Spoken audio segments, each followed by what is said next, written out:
ያከከኮ ይቀጥላል ከዛ የሆነ ቀን ያልፍለታል ነው ግን ዛሬ ያበላል ብለ ከገባህ ግን አያበላም ዛሬ ገብተ ዛሬ አያበላም ነው ገባ አዎ ግልጽ ነው እንዴ እና አሁን እኔ የሰራዋቸው ፊልሞች በፓሽኔ ነው አይደል ነው በልታል አልበላህም ነው ስቴጅ ላይ ተወጥቶ አሁን ይኸውልህ እዛ ጋር ቁጭ በላት ቆጭ አትበል ምንድነው ስም ጽፋለሁ ለቲሸርት ሰጣለሁ አይነት ነገር ውስጥ ቋት ገባ ወይኔ ዛሬ አስማ ነው ሲያዝልኝ ብቻ ጻፈ ያቺን ከፊት ያለችውን ሪባን አንዱ ነው በጥሶ የሚገባው በማይክሮ ሰከንድ ቢሆን ደስ እስቲ ምጥቀት ይላል እንትን የምትፈልጉ ሬዲዮ ጣቢያዎች ለስፖርት ጋዜጠኝነት ሪባኑ ጋር ቸክላችሁ ያዙልኝ እኔ እዚህ ልቀጥል እሺ በጥሶ እኮ አዎ ድንገት እሷ ያው በቃ ትክክለኛው ባህል ይሄኛው ነው ብላ ሰርታ ሊሆን ይችላል ሰንተመክበት ነው እሺ ቀጥል እሺ እኔም ልማንበት ስላልኩ አንተ ጽጌሯን ከኔ በላይ ታውቃታለህ አላውቃትም አንተ አሁን አረዳድህ ማለት እሷ ይቅርታው እግረ መንገዷን ሄደች እንጂ ኮንቴንት ልትሰራ ነው ወይስ በዛው ኮንቴንት ሰራች እኮ አሸንዳ ስለሆነ ታውቃለህ ቲክቶከሮች ምናምን አሸንዳ አይደለም የሚዘካው ይባል እሺ አሸንድዬ ነው ሻዴ ነው እሺ ይሁን በቃ እሺ አይ ያው ነው እንትን ለማለት ሳይሆን የአሸንዳ የትግራይ አካባቢ ነው ይሄ ቦሎ አካባቢ ደግሞ አሸንድዬ ይባላል ሻዴዬ እኮ ሻዴ አሸንድዬ ብቻ አሸንዳ አይደለም አሁን ምንድነው ሐሳብ አንተ ነው እኮ ያወራው ነፍሴን አስጨነቀኝ እኔ ቪዲዮ አሁን እኔ የገባኝ የተረዳሁትን ነገር ልንገር ኦኬ ያው እንደ ቅርበታችን እንደዚህ ቅርበት እንዳለው ነው ተረ የጽጌ ቀበጥ ይላል እሺ ዛሬ ቀበጥነቱ ለኔ ተሰጠኝ በዚህ ቪዲዮ እሺ ሁሉ ጊዜ ማልስማማበት ነገር ምን ያደርጋሉ መተው እዚህ ጨፍረው ተዝናንተው ነው የሚሄዱት ይላል እዛ አለ ሰውም አንዳንድ ሰው የሚላል አዎ ኦፍ ኮርስ ነው ማለት ታዲያ እዚህ አንድ አይነት ህይወት ከስራ ቤት ሲል ስንት አመት ቆይቶ አገሩ የሚሄዱ ታዲያ ምን ሊያደርግ ነው ቤተሰቡን ያህል ይዝናናል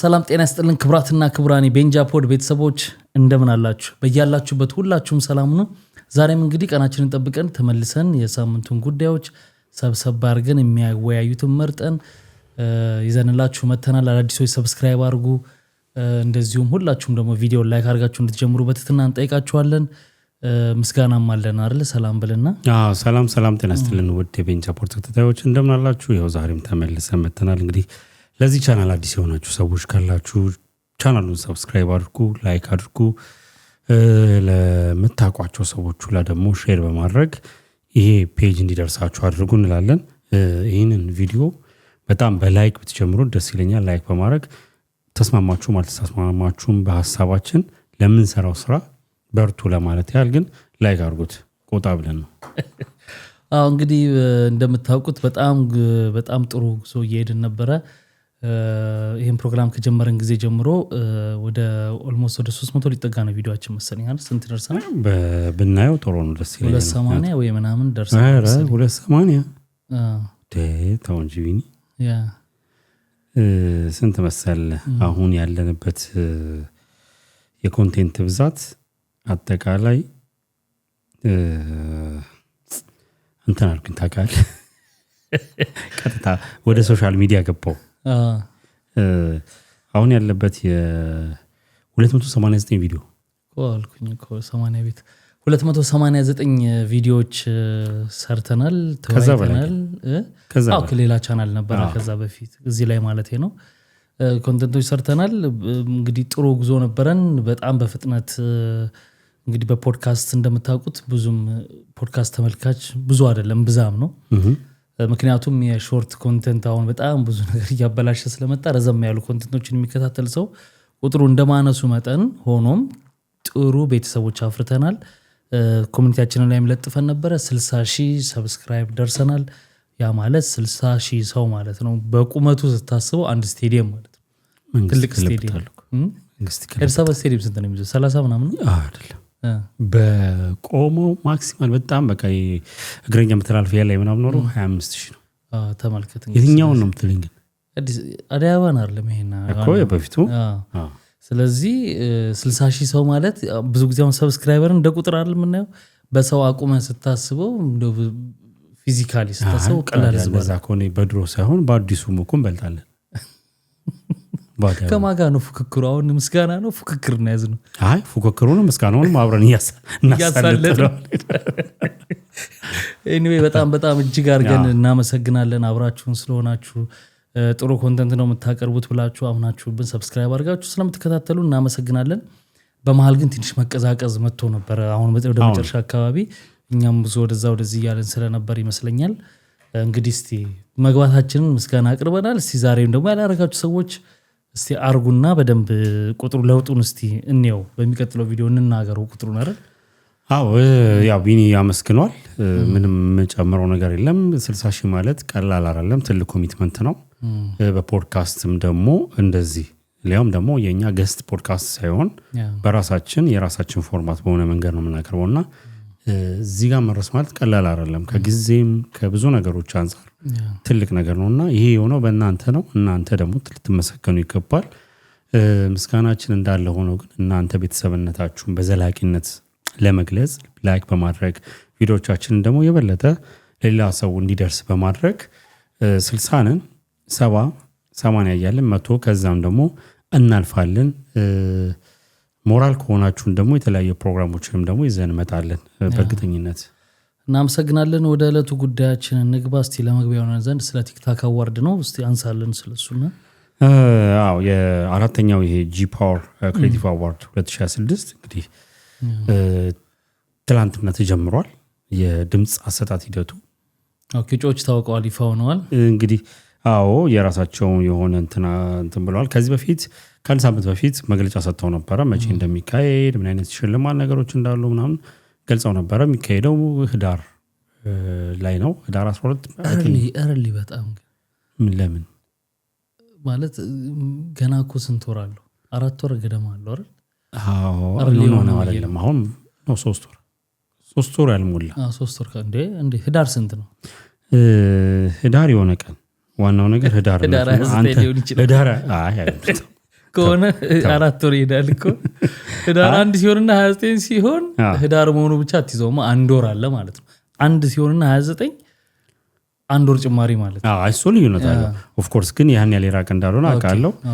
በዛ ሰዓት ያሳውቁት የነበረው የዓመቱ ምርጥ ቲክቶከር ተብሎ የሚሸለመው ሰው የክሬተር ኦፍ ዘ ይር የዘመናዊ ቤት መኖሪያ አፓርታማ ቤት ነው በአሁኑ ሽልማቱ እንትን ብሎ ነበር። አሁን እስከ የት ምናምን የሚለው ዲቴል እኮ ከሌለ በኋላ ደግሞ እንደ ጭቅጭቅ ያው ሲያመጣ ጭቅጭቅ እንግዲህ እንወያይበታለን። ምን እናደርጋለን? ጭቅጭቅ መኖርማ አትጥለው እንጂ እኛ ምናወራበት አጀንዳችን እኮ ነው። እንደዚህ ነገርማ አይባልም። ከቻላችሁ እስቲ የሆነ ሰጠን አልሰጠን ፎላን ፎሎ እንደሚባሉ እሱን እንትን ብትሉ ለምሳሌ ድፍን ነገር አለ። አንዳንድ ጊዜ እንደዚህ አፓርታማ ይባልና ከዛ የት ነው፣ ስንት ክፍል ነው፣ ምን ያህል ሜትር ኳድራት ነው፣ እሱ ብዙ አጭቃጭቃለሁ። ኦፍ ኮርስ ግን ያው በደፈናው ስላሉ እነሱ ምንድነው የነሱ እንትን መብቶ የተጠበቀ አይነት ነገር ነው በሚለው እንያዘውና ኦኬ እሺ ሸላሚ ስለሆኑ ይቅርታ ምንስ ቢሆን አዲስ አበባ ላይ ኪራይ ቤት ትንሿ ቤት 30,000-40,000 ተከራይ አንተ የራስ ቤት ካለ አንድ ግርግዳ መሬት ያዝ እንጂ ለምን አንድ ግርግዳ? ዋናው ግን የሽልማቱ ሁኔታ እንግዲህ በአራተኛው ዙር በደንብ ከፍ ብሎ መጥቷል። ያ በራሱ አንድ ትልቅ ነገር ነው። ግን በአሁኑ ከዘርፎቹ ከ24 ወይ ከ25 አሁን ወደ 30 የሽልማት ዘርፎች ወይም ካታጎሪዎች ተጨምሯል ማለት ነው። እንግዲህ በዋነኝነት ትልልቅ ተብሎ የተጠቀሱት የዓመቱ ምርጥ ቲክቶከር ወይም ደግሞ ክሬተር ኦፍ ዘ ይር የሚለው ነው። ይሄ ቤት የዘመናዊ ቤት አፓርታማ የሚያሸልመው ነው። ሁለተኛው ደግሞ በሁለተኛ ደረጃ ስማይል ስፔሻሊቲ ያዘጋጀው ነው ሽልማቱ ነው። ዴንታል ሴንተር ቻሌንጅ የሚባል አለ። በራሷ እንግዲህ የስማይል ዴንታል በእሷ ደግሞ 5.8 ሚሊዮን ብር ነው የሚሸለመው። ሁለተኛ የሚወጣው ማለት ነው። ሶስተኛ ፋይዳይቨርስ ቻሌንጅ የሚባል አለ። እኔ ደግሞ ፋይዳ ብለህ ስታውቁ ፋይዳ ሊሸልሙት ነው እንዲህ እሱ እኮ አንድ ነገር ነው። ትቀልዳለህ እንጂ ከመሶብ ስራ ቤት ከፎቅ የሚሮጥ ሻለዋል። ጉዳዩን ጨርሰውለት ጣጣውን ጨርሰውለት ካመጡለት በሶስተኛ ድርጅት እንግዲህ ፋይዳይቨርስ ቻሌንጅ ነው። እሱ ደግሞ 3.8 ሚሊዮን ብር ያሸልማል። አራተኛው ጂ ፓወር ቻሌንጅ ነው 1.7 ሚሊዮን ብር ነው። አምስተኛው ሾርት ሙቪ ኦፍ ዘ ይር በሚል ካቴጎሪ 500 ሺህ ብር እንትን ነው። ስድስተኛ ደግሞ ቤስት ቪዲዮ ኦፍ ዘ ይር፣ ቤስት ኮላቦሬሽን ቪዲዮ እና ሌሎች በርካታ አዳዲስ ዘርፎች ተጨምሮ ወደ 30 ካቴጎሪ ገብቷል። እንግዲህ ከዛ ውስጥ ለመደበኛ ዘርፎች 60% በህዝብ ድምጽ ነው። 40% ደግሞ ፕላስ 40% 60% እና 40% 100% ማለት ነው። 40% በዳኞች ውሳኔ ከዳኞች ውሳኔ ውስጥ ከዳኞች 40% ውሳኔ ውስጥ ደግሞ 30% የሚይዘው 30% የሚይዘው ደግሞ ከዳኞች ላይ ደግሞ ማለት ነው ፈጠራ ወይም ደግሞ ክሬቲቪቲ ይሆናል። ለተለያዩ ቻሌንጆች 50% በድምጽና 50% በፈጠራና በታሪክ አነጋገር ክሬቲቪቲ እንደ ስቶሪ ቴሊንግ በሚባለው ማለት ነው ይገመገማል ማለት ነው። እንግዲህ የራሱን እንዴት መሳተፍና ድምጽ መስጠት ይቻላል ለሚለው እንግዲህ ዌብሳይት የራሳቸውን አስቀምጠዋል። እንግዲህ የሽልማቱ ዘርፍ ይህን ይመስላል። እንግዲህ ባለፈው ዓመት የተፈጠሩ ከዛም በፊት የተፈጠሩ ግርግሮች ነበሩ። እንግዲህ የመጀመሪያውን በርተለሚውስ ነው አይደል? የመጀመሪያው መሰለኝ። አይ ቲንክ በርተለሚውስ ለየለውም ምን ችግር አለው? አሁን አይ መጽሐፍ ቅዱስ ስም ስለሆነ ነው ያረምኩ፣ ይቅርታ ብሏል። ከበረት ሽታኮላት ቢሆንስ እንደተለመደው እሷም አለች ለካ ረስቻለሁ። ከዛ በኋላ እንትና ወስደዋል። እነዚህ 3 ልጆች እነማን ናቸው? ስማቸው ጠፋብኝ።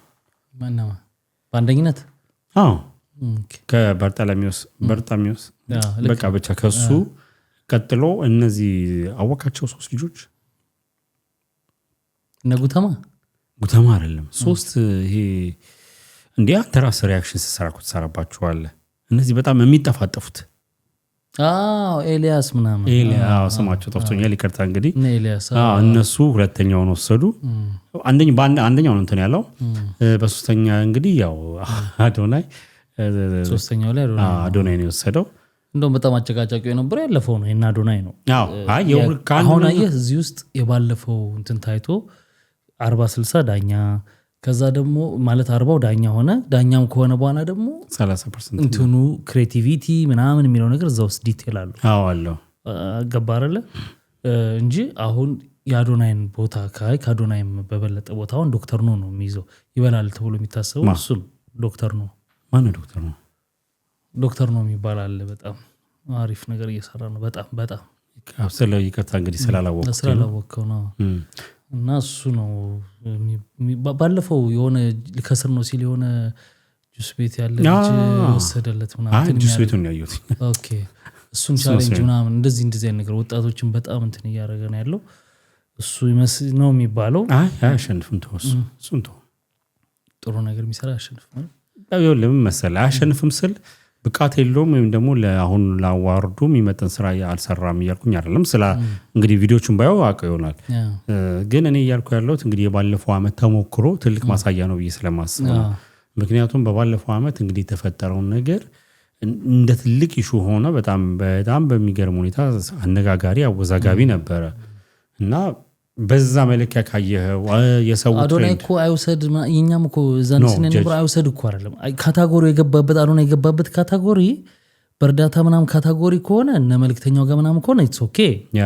ግን በዛን ወቅት በነበረው አዶናይና ዩቲናስን ግን ታወዳድር አትችልም ነበር። እሷ ክሬቲቭ ነገር ነው እያደረገች ያለችው የተመደቡበት ካታጎሪ ነበር የሚያጨቃጭቀው ገብተዋል አንተ ነው ይኸውልህ ካታጎሪው ሳይሆን ይኸውልህ አሁን 30 ካታጎሪ አለው አሁን በዚህ በቲክቶክ በዚህ በእንትን ካታጎሪ ከሌ ብለው ያስቀምጣሉ ግን እሱኛው አይደለም አሁን ይኸውልህ ለአዋርድ ተወዳዳሪዎች ኖሚኒ ለሚደረጉ ሰዎች ኖት ኦንሊ የቲክቶክ አዋርድ ይቀርና በአለም ላይ እንግዲህ ኦስካር ላይ ካየኸው ግራሚ ላይ ካየኸው ምን ይላል መሰለህ ኦስካር ብዙ እንትኖች አሉት ምንድነው ካታጎሪዎች ለምሳሌ ኦስካር ላይ ኖሚኒ በመሆን በራሱ ትልቅ ነገር ነው ትልቅ ስራ እድል ነው የሚከፍትልህ በቃ ትልቅ እንግዲህ ቤስት ሰፖርቲንግ አክተር ቤስት ኮስቹም ቤስት ፊሜል አክትረስ ምናምን ሳውንድ ስኮር ብዙ ይባላል ከዛ ሶስት እንትኖች አራት ከዛ ውስጥ አዋርዶች ትልቅ ቦታውን ይዛሉ ማለት የዓለም የሚጮህለት ሁሉም አዋርድ እንዳለው ነው የመጀመሪያው ዓለም ቤስት ሙቪ ደየር አለ ቤስት ፒክቸር የሚባል አለ ከዛ ቤስት ሜል አክተር በሚለውና ቤስት ፊሜል አክተር በሚለው በቃ አሁን ትልቅ ካታጎሪ ነው አሁን ወደዚህ ስትመጣ ወደ አዋርዱ ማለት ነው ለምሳሌ ለዚህን ዓመት ልንገረኔ የኔን ንሳቢ አዶናይ አሁንም እንትን ላይ መግባት የለበትም ውድድሩ ላይ ይግባ ካታጎሪው ይኸውልህ ክሪኤተር ኦፍ ዘ ይር ማለት ይሄ ቤት የሚያሸልመው አለ አይደል እሱ ላይ የመግባ ኳሊፋይ የሚያደርገው ስራ የለውም ለምን አሁን እዛ ላይ መወዳደር ያለባቸው ብዬ ማስባቸው ዮቲናስ ይሄ ለኢቢኤስ አሁን እንትን ምንድነው ያሲን ኮሜዲያን ያሲን ይሄ ስቶሪ ቴሊንግ የሆነው ነገር ክሬቲቭ እነሱ ናቸው መወዳደር ያለባቸው ብቻ በዛ ዘርፍ በረምብ የሰሩ ሰዎች ናቸው መወዳደር ያለባቸው ባለፈው ግን ቀላቀሏቸው ልክ ነህ እና አሁን ችግሩ ምንድነው ያ ሰው ያውን ዶክተር ምናምን ያልከው አይበላም ብዬ ልልበት ያልኩት ነገሮች የቲፎዞ ናቸው እኛ ጋር ሪል አንተ ሰርተሃል ወይ የሰራው ስራ ምርጥ ነው ወይ ብሎ ሰው አይደለም ጀጅ የሚያደርገው እከሌምን ህዝቡ ማለት አጠቃላይ አይደለም የሆኑ ግሩፖች ብቻ ብለው ይሄዳሉ እንግዲህ አስበው 60% ነው እንትኑ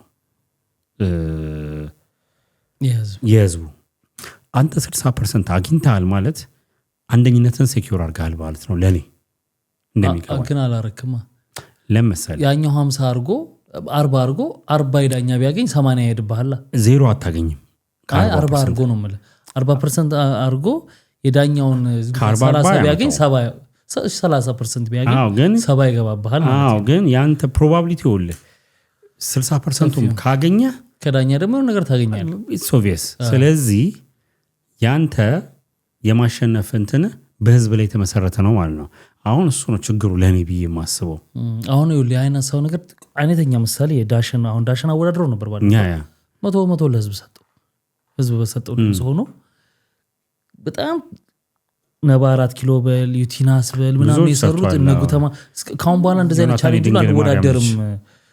አንወዳደርም አሉ አሁን የነጉት አንደኛ መውጣት ካለበት የነጉተማ ምናምን መውጣት ነበረበት በዳኞች ምክንያቱም ገንዘብ አውጥተው ክሬት አድርገው ነገሮቹን ምናምን ነው የሚሰሩት አይደለ ስለዚህ ዳኞች ቁጭ ብለው ድካማቸው ምናምን መመዘን አለበት መለካት አለበት ገባ ስለዚህ አንወዳደርም እስኪሉ ድረስ ነው የደረሱት ወጥተው በትክክል እንደዛ ነው ያሉት ከዚህ በኋላ እንደዚህ አይነት ቻሌንጅ ላይ አንሳተፍም እስኪሉ ይሰብራል ሰዎችን ነገሮች በባለሙያ መታየት አለባቸው እኔማ ደስ ስላለኛ ሰውዬ ምን አይነት ሰዎች እንደምንከተል ታውቃለህ መቼ እሱን ነው የምለው ዝም ብለህ ነው የምትሰጠው ድምጽ እንጂ በሰራው ነገር አትሰጠውም ድምጽ ስለዚህ ለህዝብ መስጠት ያስፈልጋል ትሰጠዋለህ የህዝቡን ድምጽ ከዛ ደግሞ በዳኞች በደንብ መታየት አለበት ብዬ አምናለሁ እሱን ነው አሁን ተመልካቾቹን በረምብ በተለይ ደግሞ ይህንን ውድድር መምራት ቮት ማድረግ የሚፈልግ ሰዎች የኛ ተመልካቾችም ካላችሁ የለፋ የጣረ መሸለም እውቅና መስጠት አለበት ብለን እናስባለን እንዳጠቃላይ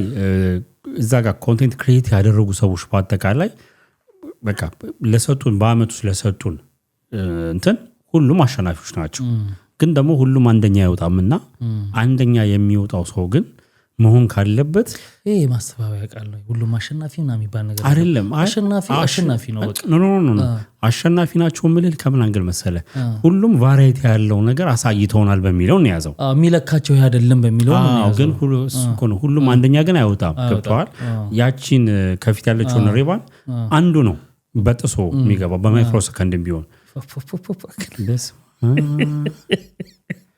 እስቲ መጥቀት ይላል። እንትን የምትፈልጉ ሬዲዮ ጣቢያዎች ለስፖርት ጋዜጠኝነት ሪባኑ ጋር ቸክላችሁ ያዙ። እኔ እዚህ ልቀጥል። በጥሶ አንተ እውቀት ወስዶብኛል። አቤት እውቀት። እና ምን ለመሰለ ባለፈው ዓመት አሁንም እንደዚህ ስንናገር ሳይድ አድርጋችኋል እንዳትሉ በቃ አዶናይ መብላት ያልነበረበት አዋርድ ነበረ ባለፈው ዓመት። በቃ ያ ትልቁ ስህተት የአዘጋጆቹ ነው በሚል እንያዘውና ፕላስ ደግሞ እዛ ጋር በነበሩ ምንድነው ቮት አድራጊዎች ጭምር የነበረ ስህተት ነው ብዬ አስባለሁ። ግን በአሁኑ ዓመት እንዳየሁት ከሆነ በጣም ስትሮንግ የሆኑ ሊያውም ደግሞ ይሄ በአንድ በሁለት ስራ ብቻ ሳይሆን ኮንቲኒየስ የሆነ ኮንቴንት ክሬት ሲያደርጉ የነበሩ ሰዎች አይቻሉ። በአሪፍ ፕሮዳክሽን ሲሰሩ የነበሩ ልጆች አሉና እነሱንም ሞራላቸውን መጠበቅ አለብን። ነገ ይሄ ትንሿ ቲክቶክ ላይ የሚሰሩት ኮንቴንት አድጎ በጣም በትልቅ ፕሮዳክሽን የሚሰሩ ሰዎች ናቸው የሚሆኑት እና ያን ነገር ግምት ውስጥ በማስገባት ሌላው ደግሞ አወዳዳሪዎቹ ስቴጅ ስነስርዓት በጣም መጠበቅ ያለበት ነገር ነው። አይደለም ቢኒ አውጣው አይዞ ማነሩ በሚመጣው ሰው ይወሰናል። ገብቷል። የሚመጡት ሰዎች ይወሰናል። በነገራችን ላይ አንተ በመቼስ በፖሊስ ቁጭ በል ተነስ አትለውም። ገባ እንዲህ አይነት ቦታ ላይ ስነ ስርዓት መያዝ አለበት። የሚመጣው ሰው ተጋባዡ ይህን የሚወዳደሩ ሰዎች ምናምን ነው አይደለ? እዛ ውስጥ የሌላ አይነት ነገር ሲደረግ አይተናል። ምናምን በጣም የሌለ እሱን ነው አይናንሳው ለምሳሌ ስቴጅ ላይ ተወጥቶ አሁን ይኸውልህ እዛ ጋር ቁጭ በላት ቆጭ አትበል ምንድነው ስም ጽፋለሁ ለቲሸርት ሰጣለሁ አይነት ነገር ውስጥ እኮ አትገባም። ወይኔ ዛሬ ሲያዝልኝ ብቻ ጻፈው። ግን ይኸውልህ እዛ ምንድነው ተመልካቹ ያለበት ጋር ምንም ማለት ባትችል አትሊስት ስቴጁ ላይ ግን እንዳይወጡ ማድረግ ትችላለህ። እሱን ትችላለህ። ግን ባለፈው ዓመት የሆነውን አይተናል። ልክ እንዴት ነው የሆነ ምንድነው ማነር የለውም። ልክ ይኸውልህ አሁን ለምሳሌ እንትን ነው ጉማ አዋርድ በጣም የገዘፈ ዲሲፕሊንድ ነው እኮ እያልኩ ማነው ጉማ አዋርድ ጋር ማነው የሚሄደው? እዚህ ቲክታክ ጋር አዋርድ ጋር ማነው የሚሄደው? ይሄን አመዛዝና ይሄንን እኮ ሁሉንም እኮ የንቀት ሳይሆን በቃ እንዲህ አይነት መድረክ አዳዲስ ልጆች ናቸው ወጣቶች ናቸው ምናምን ገብተዋል። ይሄን ካሁኑ ማስለመድ ያስፈልጋል። እንዳልከው ስርዓት ቢይዝ ጥሩ ነው። ቀደም ያለም ነገር እንትን ይሰጣቸው የለ ቀደም ያለ መመሪያ ቢሰጣቸው ጥሩ ነው። ልክ እንደ እንትኑ ጊዜ ሌላው ደግሞ ተወዳዳሪዎች በጣም ተጠንቀቁ። እንደ ባለፈው ዓመት እንዳትታሰሩ። አለባበስ ድሬስ ኮድ ይሄ አሁን ድርጅቱ ቅርንፉድ ፕሮሞሽን ነው ምናምን ነው የሚባለው እንግዲህ አዋርዱን ያዘጋጀው። አለባበስ ላይ ሲሪየስ መሆን አለባቸው ብዬ አስባለሁ። ምክንያቱም የሆነ በየቲክቶኩ እኮ ጉማ ላይ ነው ምናምን ባለፈው እኮ መግለጫ ተሰጥቶ ነበር። ጉማ ሁሌም በጣም ሲሪየስ ናቸው። ኢቭን አባረዋል ከውስጥ እንደውም ፕሮግራሙን ላይ ሰርተንበታል። የቲክቶክ አዋርዱ ግን መንግስት አስሯቸዋል የተወሰኑት በማይሆን አለባበስ። ያው ከዛ በኋላ ቢፈቱ ማለት ነው። ግን ሲሪየስ መኮን አለበት። እማይሆን ልብስ ኢቭን ለምን ኖሚኒ አትሆንም? የዛ ውድድር እጩ ለምን አትሆንም? እማይሆን ልብስ ለብሳ ከመጣች ማባረር። የፕሮግራምን ሲሪየስሊ በቃ ከአንድ ሁለት ሶስተኛው ነው ይሄ እንግዲህ የኦርጋናይዜሽን ኦርጋናይዝድ የማድረግ ችግር ነው ብለን ልንል እንችላለን። ግን ሲሪየስሊ ነገሮችን ገደብ ባያልፍ ኮፒ ባይደረግ ከውጭ ምን እንደሆነ ትርጉሙ ሳታቅ እዚህ አሰርተህ ለብሰህ መምጣት ልክ አይደለም። እንደገና ራቁት እንትና አይነት ባለፈው ራቁቷን የመጣቸው አይነት ምናምን ስርዓት መቆጣጠር ይችላሉ። በደንብ ራሳቸው መቆጣጠር ይችላሉ። ያ ዘመናዊ ልብስ ይልበሱ ችግር የለውም። ግን ባህላዊ ልበሱ ምናምን አይደለም። በቃ ስሜታቸው የሆነው ነገር አድርጉ። ግን ስርዓት ባለው አይደለ ክብርን የራስን ክብር በጠበቀ መልኩ የውድድሩን ለራስ ክብር ለራስ መስጠት ክብር ይበልጣል። እሱን በጠበቀ መልኩ ቢሆን አሪፍ ነው እንላለን። በጣም ያዋርዱ ሙሉ ሪቪው መሰለኩ ጠንቀቅ ያለ አሁን እንግዲህ መልካም እድል ለሁሉም። በኋላ ደግሞ እናያለን ጊዜው ሲደርስ የሚሆነውን ነገር እናወራበታለን። ወደ ዋናዎቹ ጉዳይ ስናልፍ ሰሞኑን በጣም አነጋጋሪ ነበረውና አጨቃጫቂም ነበር። እንግዲህ እኛንም ሀሳብ እንሰጥበታለን። እንግዲህ ሰሞኑን ሰይፉ ጋር ቀርባ የነበረው ከሱ በፊት ስትወልድ ምጥ አሳይታለች የተባለችው ቲክቶከር አሜሪካን ሀገር የምትኖረው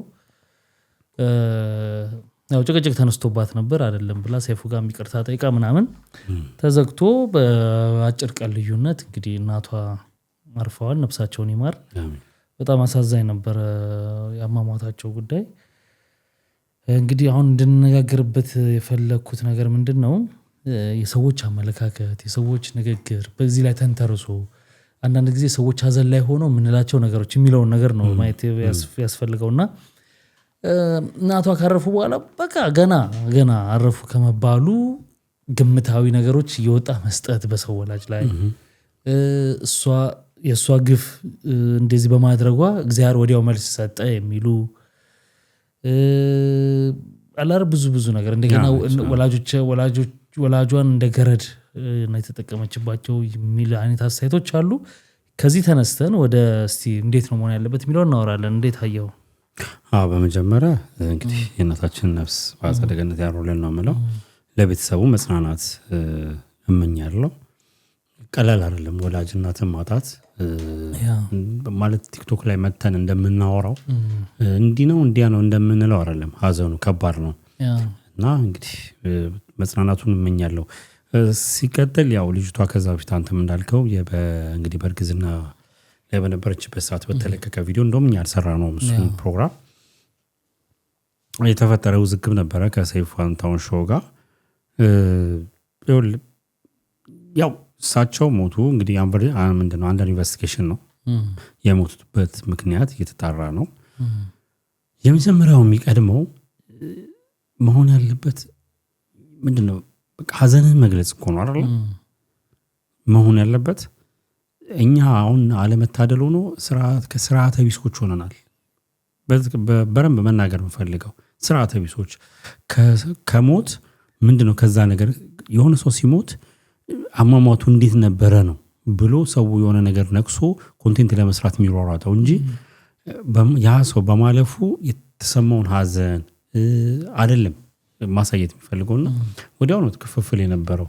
በጣም በርትቶ ጎልብቶ የነበረው ያው እሷ ብዙ ጊዜ ከእናቷ ጋር ኮንቴንት ትለቃለች። እሳቸውም እዛ እንግዲህ ባህላዊ የክትፎ አሰራርና እንደዚህ አይነት ንግድ ውስጥ ገብተዋል። ኬተሪንግ ሰርቪስ ማለት ነውና ብቻቸውን ነው የሚኖሩትም አይ ቲንክ እና ብዙ ጊዜ ወደ ቪዲዮ ስለምታመጣቸው ስለነበረ የወዛ ወስዳ እንደዚህ አስለፍታ እንደዚህ አድርጋ ብሎ ኃጢአት የማብዛት ነገር ከልጅ በላይ እኛ እናውቃለን ስለሳቸው የማለት ጉዳይ ማለት ነው። በጣም ትክክል ያልሆነ ነገር ማለት ነው። የትኛውም ልጅ ወላጁን የሚወስደው ለማሳረፍ ካጠገቡም እንዲሆን ጭምር ማሳረፍ ብቻም አይደለም ካጠገቡ እንዲኖር ገብቷል አይደለ?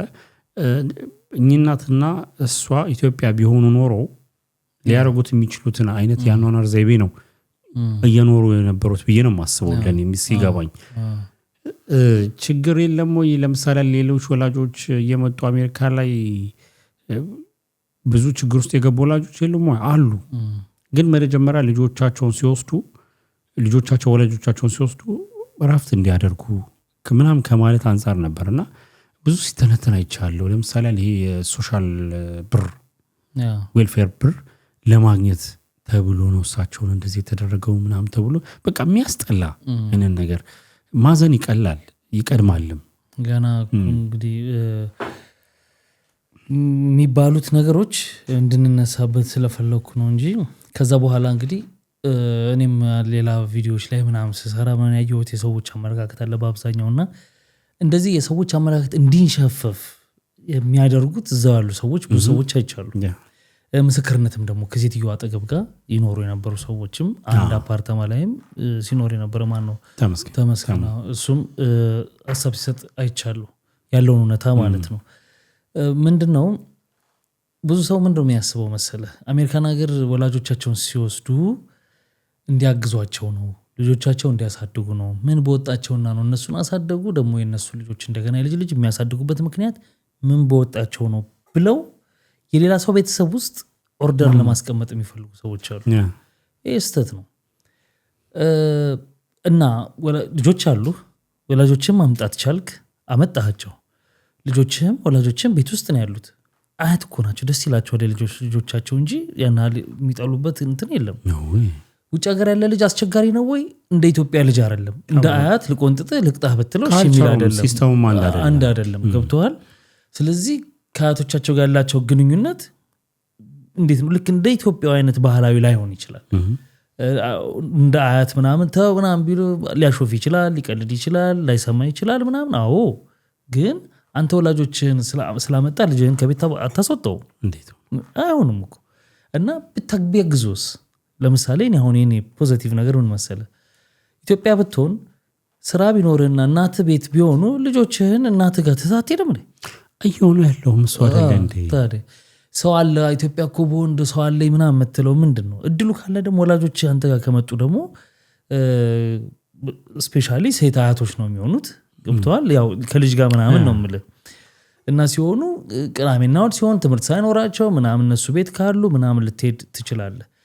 እናቶች ከአሜሪካ ነገር ሲመለሱ አገር ቤት ለጎረቤቶቻቸው፣ ለአካባቢው ሰው፣ ለዘመድ ፖዚቲቭ ነገር አያወሩም። ለምን? እውነት አላቸው። ምንድነው እውነቱ መሰለህ? ኤክስፔክት አድርገው የሚሄዱት ነገር አለ። የኖሩበት አኗኗር አለ ኢትዮጵያ ውስጥ ከጎረቤት ጋር ምናምኑ አለ። እዛ የለም። ልጆቹ ቢዚ ናቸው አይደል? ሰዎቹ ራሱ ይመጣሉ፣ ቤት ይቀመጣሉ፣ ልጆቹም ስራ ናቸው። ስለዚህ ቤት ስለተዘግተው ነው የሚውሉት። ብድግ ብለው እስቲ ጉሊት ሊሄድ አይሉም፣ ብድግ ብለው እስቲ የሆነ ቦታ ሊሄድ አይሉም። በጣም ነው የሚሰለቻቸው ማህበራዊ ህይወት ስለለመዱ። ከዛ ሲመለሱ ልጆቻቸውን ሳይሆን የሚያማርሩት እዛ ሀገር ወስማማ እንደው ተከርችሜ እንዲሆኝ ይላሉ። ያንን ይዘው ሰዎች አንድ ውጭ ሀገር ሄደ እናት ደስተኛ የለም ምን የለም። አንድ ይኸውልህ ወላጅን ስታመጣ አንድም አጠገብ እንዲሆን፣ ሁለትም ብዙ ጊዜ የምናውቀው ነገር አለ ከህክምና ጋር የተያያዘ ወላጆቹን ወስዶ በደንብ ጤናቸው ምናምን የሚያሳክም ውጭ ያለ ገባ ከብዙ ነገር አድቫንቴጅ ትወስዳለህ። ግን የሀገሩ ሲስተም ለነሱ አይመችም። በቃ ያ ማለት ግን አንተ እየበደልካቸው ነው ማለት አይደለም። ይሄ ነው የሚገባኝ። እንደዛ ግን ነው የሚያስብ ያለው ሰው። አዎ ይኸውልህ የሀገሩ ሲስተም አይደለም ለነሱ ለትልልቅ ሰዎች ይቀርና እኔ እናንተ እንኳን ከዚህ ከሆነ አመት በኋላ እዚህ ሀገር ለመጣ ነው የእንጀራ ጉዳይ ሆኖ እኮ ነው እዚህ ያስቀምጣ። እውነት የትኛው የዚህ ሀገር ሲስተም ነው ኢንጆይ እንድታደርግ ወይም ደግሞ አይምሮን ሰላም አድርጎ እንድትኖር የሚያደርግ? በቃ የመጣው ዶሊቲንግ ስራ ነው። እስቲ ከሰኞ እስከ ሰኞ ያለህን ፕሮግራም ይኸው ጠዋት ትወጣለህ፣ ማታ ትገባለህ፣ ጠዋት ትገባለህ፣ ጠዋት ትወጣለህ፣ ማታ ትገባለህ። የትኛው ማህበራዊ ህይወት ነው በየትኛው ሰዓት ያለ? እንደውም ሰዓት ይኑርህ እንበል የትኛውን ሰው ነው የምታገኘው? በየትኛው በምን ያህል ዲስታንስ ውስጥ ነው ያለኸው? ከብቷል አይደል? ከእንድ ቀረፍት ካለ ቤተክርስቲያን የሚባል ቦታ ትላለህ። አንዴ ሁሉንም ሳይታገኛለህ። እሱንም የተወሰነ ሊያውም ይኸውልህ የአንድ ሰዓት ጉዳይ ነች። ምክንያቱም ስትሄድ ሰዎች ለማግኘት አይደለም። የመጀመሪያው ስርዓተ አምልኮት ለማካሄድ ቅዳሴ ለመካፈል ነው። በዛ ሰዓት አታውራ ምን አትል። በቃ ከዛ በኋላ ቅዳሴ ካለቀ በኋላ ከወጣ በኋላ ባሉት አንድ ወይም ማክሲመም 2 ሰዓት ባሉት ውስጥ ወደ ቤት ለመመለስ በመታረገው ነገር ውስጥ ብቻ ነው የምትገናኘው። አለስ የሆነ ወይ ልደት ወይ የሆነ ሰርግ ወይ ደግሞ ሀዘን ሊሆን ይችላል። እሱም ብዙ አይደለም። እሱንም ደግሞ የምትገናኘው የቅርብ ሲሆን ብቻ ነው የምትጠራው አንተም የምትጠራውም። ስለዚህ በሰው ህይወት ገብቶ በማያውቁት ነገር መፈትፈት ማለት በጣም ከባድ ነው። በቃ ይሁን ቢኒ እንደኛ ስለዚህ ቲክቶክ እና ስለዚህ የሶሻል ሚዲያ እንዳጠቃላይ ያወራ ወደፊትም የሚያወራ አለ ብዬ አላስብም። ከምን አንግል እዛ ላይ የምናያቸው ነገሮች ያው ማህበራዊ ጸጽ ነው እኛ የምናወጣው ትክክል አይደሉም ብለን የምናስባቸው ነገሮች እና በቃ ፎሎ ለማሳብሰብ እይታ ምንድነው ቫልዩ በሰው እንደዚህ አርጋቸው እንደዚህ አራናቀም ተባቸው ስታስቂ ማለት እንትኑ ዜናው ቂቤ ሲያነጥሩ ነው የሚባለው ነገር ልክ ለሷ ጎንበ እሳቸው በተፈጥሯቸው እንደሰማው ከሆነ አንደኛ የመጡበት ብሔር ራሱ የስራ በጣም ካልቸር ነው ገብቷል። ከዛ ደግሞ እዛም ሰራተኛ የነበሩ ሰው ናቸው። እዚህ መጥተው እዛም ያደረጉትን ነገር በተሻለ መንገድ ቢዝነስ ስራ እየሰሩ ነው። በቃ እንዲህ ስለሆነ አይደለም ያረፉት ገባ። ይኸውልህ ኢትዮጵያ ላይ ተወጭ አሜሪካ ወይም ደግሞ ወላጅን እንዳጠቃላይ ውጭ ሀገር የማስመጣት ይቀርና ሀገር ቤት አንድ ሴት ልጅ ካገባሽ በኋላ የሙልጃ ጊዜ ይደርሳል። የሙልጃ ጊዜ ሲደርስ እናትየው ያርሱ ይሄዳሉ። እንደውም ኢትዮጵያ ውስጥ ባለው ነው ከነጋገር ከተባለ አብዛኛው ቦታ እንደውም ልጅ ነች ወደ ቤቷ የምትመለሰው የእንትኑን ጊዜ በረምብ የአራስነት ታይሙ እንትን ለማለት ምን ነው እሱን አንናገርም። የመጀመሪያው እንግዲህ እርግዝና ሲባል የሚያካትታቸው ብዙ ዝግጅቶች አሉ። ለእርግዝ ከወለደች በኋላ የሚያስፈልጋትን የምግብ አይነት የማዘጋጀት ወልዳ እንግዶች ሲመጡ እነዛን ሰዎች ማስተናገድ ድግስ ክርስትና ምናምን የማለት ብዙ ነገሮች ማለት ነው። እነዛ ነገሮች ልጃቸው ቤት የሚዘጋጁ ፕሮግራሞችን እንዳጠቃላይ ኃላፊነትን ወስዶ የመስራት እንትን የተጣለው በእናት ላይ ነው፣ በአያቶች ወይም ደግሞ በእናት ላይ ነው። እና ምን ነው ኢትዮጵያ ላይ ያሉትን እናቶች እንደዛ ሲደረግ ምን ነው እንደዚህ አይታዘንላቸው? በቃ ዶሊቲንግ እኔ እምለው እዛ ጋር ያለው ይሄ የውጭ ሀገር ሲስተም ለትልልቅ ሰዎች የሚሆን አይደለም። በቃ እሱ ነው የሚያማራቸው ሰዎች ነው ትልቅ ዶሊቲንግ እሱ ነው የሚያማራቸው። በቃ ዩሮፕም ዘሴም ነው። ያው ወላጆቻችን መተው እኮ እንደዛ ነው የሚሉን ገብቷል። አይተውም ብለው በስማ አንደኛ ወይዘሩ ኤክስትሪም ወይዘሩ በቃ ብርዱ በጣም ብርድ ነው፣ ሙቀቱ በጣም ላፊ ነው። ያራ በራሱ ስትረስ አለው። እንደገና ይዛቸው ወደዛ ወደዚህ ማለታችንም ስራ አለ ገባ። ከዛ ገቡ ቤት ነው። ከዛ አንዳንዴ ነው ዘመውጣት ኢንጆ የሚያደርጓት የመጀመሪያውን ነው 2 ሳምንት ብትሆን ትችላለች። እኔ ለምሳሌ ስለሚያገኙ ምናምን ሁለተኛ 2 ሳምንቷ አንደኛ አንተም ሀገር ታሳያቸዋለህ፣ ፕሮግራም እንትን ወስደህ ነው ፍቃድ ወስደህ ነው። ሁለተኛ በዙሪያ ያሉ ሰዎች ደግሞ ያንተንና ስለመጡ እንኳን ደህና መጡ በማለት የሚጋብዘው ሰው ይበዛል። ከዛ በኋላ በቃ አለቀ። ሁሉም ወደየቤት ወደ ኖርማል እንትን ይላል። ስለዚህ ከዛ በኋላ መፋጠጥ ነው። እንደ አንተ እኮ ቅዳሜ እሑድ እኮ ቤት የሆነ መውጣት እየፈለክ የሆነ ራስን ዘና ማድረግ እየፈለክ ሰው ስለሌለ ሰው የለም ማለት የምታውቀው የለም ማለት አይደለም። ብትደውል የሚሰጥ ምላሽ ታውቀዋለህ። ስራ ነው ነው የምትባለው። ስለዚህ በቃ ቁጭ ለአንተ ራሱ ያስጠላሃል። ለዛ እኮ ነው እኛ ከዚህ ሄደን ኢትዮጵያ ስትመለስ ይደብራል። ሁለተኛ እዛ ደግሞ ኢትዮጵያ ስትሄድ በቃ ባለፈው ማውርተናል። ከዚህ የሚሄዱ ሰዎች በጣም ነው የሚዝናኑት።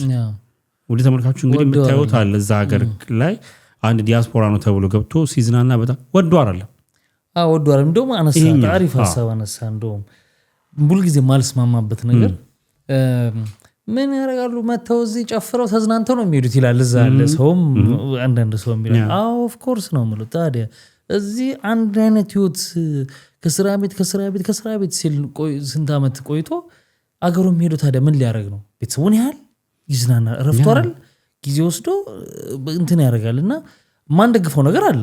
መዝናናት ማለት ብር እንዲመበተን ምናምን ሳይሆን በልክ እንደ መዝናናት አለበት። እና ታዲያ አንደኛ በገዛ ገንዘቡ ነው የሚዝናናው፣ ሁለተኛ መዝናናትም አለበት እንጂ ስላለበት የሚያዝናናው ነገር መጨፈር የሚያዝናናው ይጨፍር፣ ሃይማኖት ቦታ መሄድ እንደየስሜቱ መሄድ የሚፈልግ ያንን እንደ ክፋት መታየት የለበትምና ትክክል ነው። ይሄን መረዳት አለበት ሰው ብዬ አስባለሁ። ይሄ የሚያመጣው ነገር ምንድነው? እዚህ ጋር ያለን ህይወት ትልልቅ ሰዎች ብቻ ሳይሆን የሚያማሩት አሁን እኛ ደግሞ በምን ምሬታችንን እናወጣዋለን። እዛ ሄደህ ራስን ለማዝናናት የምታረገው ነገር እዚህ ጋር ታስረህ እንደሆነ ሰዎች መረዳት ያለባቸው። በቃ እንዴ የሰው ልጅ እኮ ነኝ እኮ በቃ ከዓመት እስከ ዓመት ሊያውም ደግሞ በየዓመቱ አትሄድም። ወጪው ቀላል አይደለም፣ ዝም ብላ አይደለም። ቲኬቱ ብቻ ቀላል አይደለም፣ ብዙ ዝግጅት አለ። አሁን እንደ ሌሎች ሀገር ዜጎች ሲሆን አሁን የሌሎች ሀገር ዜጎች ለራሳቸው ብቻ ስለሚያስቡ ቫኬሽናቸው ለራሳቸው ነው የሚያደርጉት። እኛ ቫኬሽን ለእኛም ብቻ አይደለም፣ እዛ ጋር ላለ ቤተሰብ ይጠብቃል። በካሽም በአይነትም ስለሚጠብቅ ብዙ ዝግጅት አለውና ይሄን ደግሞ የምትሄደው እንግዲህ ከ3 ዓመት ከ4 ዓመት ምናምን በኋላ ነው። እንግዲህ አስብ በ4 ዓመት አንዴ ነው በረምብ የልብህ ሞልቶ የምትዝናናው እንደማለት ነው። እንደማለት እኮ ይሄን የሚያናደኝ ደግሞ ነገር እዛ ሽንት ቤት ሲጠርግ ምናምን እኮ ነው ይሄን የከረመው ምናምን መጥቶ እዚህ በቃ ይጨፍራል ማለት ይዝናናል። እንዴ ታዲያ ልክ ነው እኮ ነው ያው አባባሌ ልክ ነው የሚያዝናናው። መጨፈር ምናምን ከሆነ ሽንት ቤት ተራዛ ሄዶ ሽንት ቤት ይጥረግ እንዴት ይሁን ነው አሁን የማይገባኝ ነገር። ኤክሰስ ነገር ካነገ ልክ አይደለም እንዳልነው ገብተዋል። ያን እንደዛ አድርጎ ያመጣውን ገንዘብ መብት እንዳለው ሆኖ ግን ኤክሰስ ላይ መበተን ለማይሆን ነገር ምን አላል የሆነ ኤክስትሪም የሄደ ነገር እንደሱ እሱ አብኖ ነው እንደዛም አትደግፍም ልትል ትችላለህ እንጂ እዛ ሽንት ቤት ይጥረግ ቆይቶ መጥቶ እኮ ነው እዚህ እንደዚህ የሚለው ምናምን ሚዝናን ነው። ያው ሳክስ ቀርቷል። አሁን ያው ድሮ ነበር ሳክስ ምናምን ይዛ እንትን ብሎ መጥቶ የሚባል ነገር ነበር አይደል? እዛ እንትን ነይ ማናጀር ነይ ምናምን ሶሻል ሚዲያ ሁሉ ነገር በቃ ተዋህዷል። እሱ ቀርቷል። ገብቷል። ካለሱ አይ እንደዚህ የሚላል ብዬ አላስብም። አሁን የለም ገብቷል አይደል? እና የሆነ ሰዎች በሰው ህይወት መግባት ጥሩ አይደለም። ስፔሻሊ ባዘነ ሀዘን ላይ ባለ እቺ ልጅ ታይዋለች እኮ የበለጠ ቅስሟን ባንሰብረው በቃ ያ ነገር ጥፋት ነው ብላ ይቅርታ ጠይቃለች ምናምን ነገር እሱን መነሻ አድርገን ይሄ ነገር በተወሰነ ቀናት ሲደርስባት እንደዚህ ነው ብሎ ፕላስ ደግሞ አንድ ሰው በአንድ ሰው ምሳሌ አይሰጥም። በቃ ይሄ ሌላ ኬዝ ነው።